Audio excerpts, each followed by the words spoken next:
For the past several years, I have used Google+. Not ironically, not as the punchline for some weird meta joke, and not even because it's a good site.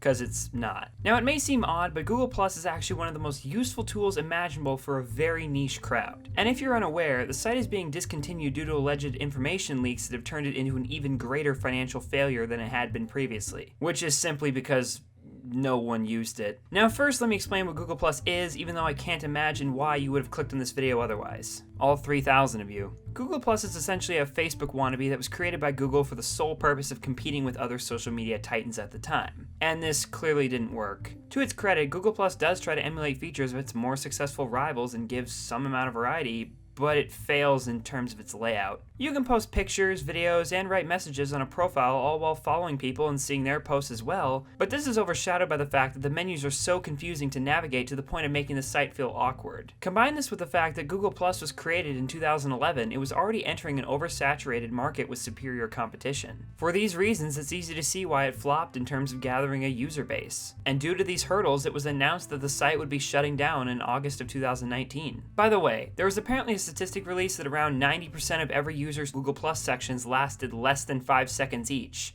Oh, damn, that's quite a burn. In other words, most people probably just opened it by accident. And if you're wondering why, it's because Google Plus was integrated into almost everything in its prime, even despite the fact that it had a very small user base even then. These integrations were actually a fairly substantial controversy back in 2013, specifically when YouTube was incorporated. Hey, what's up everybody? Today we're going to be talking about the most loved comment system on the internet, which is Google+. Actually, I lied. Everybody fucking hates Google+. What a fucking surprise. So even today, if you click around enough, you're bound to find yourself on Google+ every once in a while since it's still technically connected to YouTube. But that being said, you might ask what exactly is the appeal of the site and what niche does it fill? Well, I'm glad you asked because I've been waiting to sit you all down and lecture you about this for years now. You see, through a completely unintentional quirk in how a Google Plus profile saves its posts, the site becomes incredibly useful to one specific crowd, that being internet documentarians and archivers. If you've ever searched up a video and found it on a suspicious channel, you've probably run into these guys before. Any re-upload of a certain video is usually the result of someone who has saved it on their own merit and uploaded it to their own channel. Unless, of course, the original user uploads it themselves, but that's not who I'm talking about. I'm talking about the people who will upload videos that are deleted manually by the original user with the intent of preserving them, even if the original user doesn't particularly want them back up. Now, this can sometimes be a scummy tactic for easy views, but in general, I've found that most of these channels are simply comprised of individuals who seek to preserve deleted YouTube content for the sake of others. A good example of this is a channel called JonTron Archive, which has re-uploaded any videos that were deleted from the original JonTron channel. Since JonTron is well known for frequently deleting videos that don't fit with his established format, the existence of a channel like this is definitely warranted, and 120,000 people agree. I'm not here to state the ethics of this, but I do personally agree that it's fine as long as the original user doesn't have a specific reason for wanting these videos hidden. And even then, it's not always their choice. They put it up there to begin with, and as long as there's not some legal ramification for having it online, I think it's perfectly fine for an archiver to put it back up. In the case of JonTron, he has no issue with his videos being circulated through other means, and simply deleted them to keep his channel focused. It's also important to note that JonTron Archive even states in his description that he's not monetized, so he's not seeking to earn any money off of JonTron's work. This may simply be because monetization rules prohibit ads on archive channels to prevent stealing, but to me this suggests that he's simply a dedicated JonTron fan hoping to keep JonTron's old videos online even if they're on a different channel. And I just should say right now, this doesn't apply with people who are trying to just upload those videos exclusively for views or take revenue and or traffic from the other channel. This only applies with people who are trying to save deleted data just for the sake of preserving it. Now, a lot of archive channels will simply upload indiscriminately and have deleted content from a variety of creators, but this is typically the only type of content these channels have. So in other words, the only two types of these channels that exist are channels that will upload whatever they found that's deleted, or channels that will just upload for one specific creator. Although, an arguably separate yet still prominent group of people who do this are those who seek to uncover videos for research purposes. Oftentimes, deleted videos will have some historical significance when documenting internet personalities, and finding them can prove to be helpful. Channels like Frederick Knudsen, who creates documentaries usually focusing on online subjects, comes to mind in this regard. Now, you might be wondering why I spent 2 solid minutes talking about this when the video is about Google+,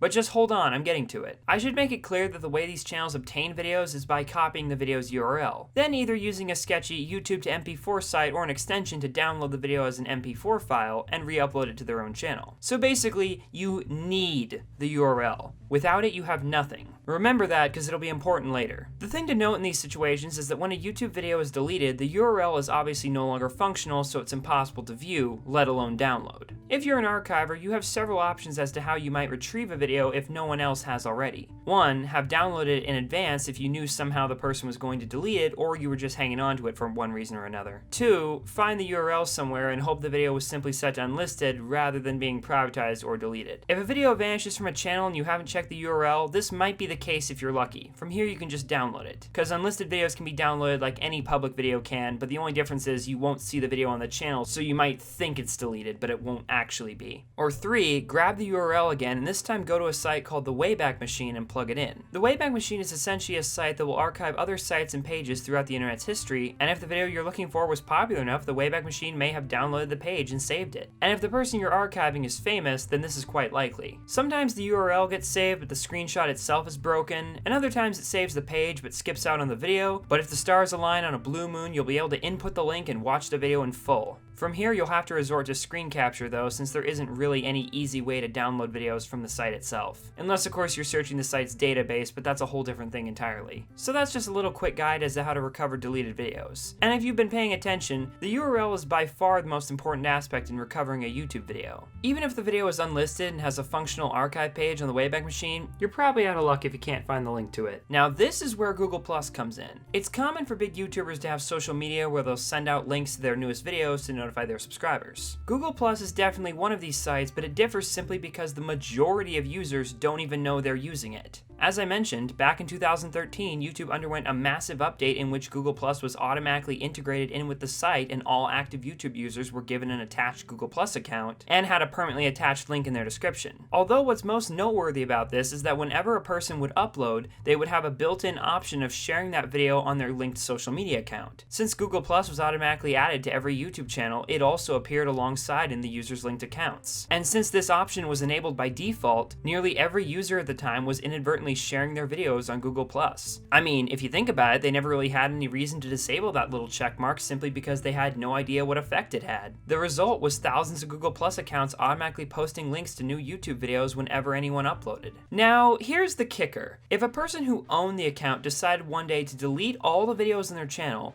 those Google Plus posts would remain. And additionally, they would show the video's full original title, date of upload, and URL. And it would do this with every single video that person put out as long as they'd initially uploaded it publicly. And even if the video was changed to unlisted later, that link is still active. If a person had sought to scrub any traces of a video from all their social media sites, Google Plus preyed on ignorance and almost guaranteed that a URL to that video would survive along with a well-placed title to label it. Even if that person had decided to delete their entire channel permanently, the Google Plus page with all their URLs would remain. All you have to do is click the post, copy the URL, place it in the Wayback Machine, and bingo. Now I think it's also important to note that there are several well-known YouTubers who have caught on to this, or at least, for one reason or another, haven't clicked the check mark on the Google Plus icon. Those YouTubers are, as far as I know, JonTron, PewDiePie, and iDubbbz. Now it's important to note that from 2015 forward, YouTube removed the need for all accounts to have accompanying Google Plus pages, so this only applies with channels that were made prior to this point. I just read that Google is finally going to end YouTube integration with the Google Plus program, and I really have one thing to say about that. Now, I want to be the bigger man here and try to avoid saying I told you so, so instead let me say, I told you so! And if at any time the user had decided to unclick the box I mentioned, this tactic wouldn't work. Still, many YouTubers to this day have their Google Plus linked in their description, despite now being able to remove it, and will unknowingly post every video to their page. Ironic that even after 2 years, the fad that is Google Plus still hasn't been wiped clean from YouTube. That is, until August of 2019. This is the date when the consumer version of Google Plus will be removed from the public, which is honestly a shame. Maybe some of you still remember the Google Plus integration in 2013 and have a residual negative impression of the site, but it was being phased out progressively as the years went onward and had been pushed so far to the sidelines that barely anyone noticed it anymore. That being said, it makes sense why they choose to end it, but the loss to the online archiving community will be substantial. Although in all fairness, I'm not sure how commonly known this hidden exploit is, even among that group. So maybe I'm just speaking for myself here. Personally, I've used Google Plus for this reason and will be somewhat sad to see it go simply because of how useful it's been in researching channels, and gives the opportunity of bringing them back to the select few people who are aware of this method. And part of the reason I'm saying this now is simply because the site won't exist for very much longer. If this tactic was talked about very often, then half the posts would be gone because people would be deleting their Google Plus information. But the fact that nobody knew about this method was what made it work. So that's part of the reason I never mentioned this before. But now that the site's going down, I don't see a reason to hold back information now. For this reason, I strongly encourage everybody here to go out and look around for themselves while you still can. Unless, of course, you're seeing this video late, I guess. Search the pages of all your favorite people on YouTube and I guarantee you something interesting will come out of it. You never quite know what interesting artifacts you can dig up, but you better hurry. It won't be long before this digging site is paved over.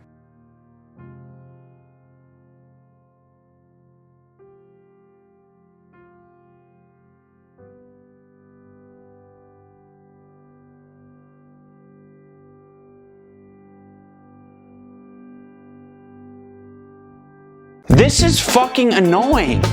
I don't know why you people are watching this shit anymore.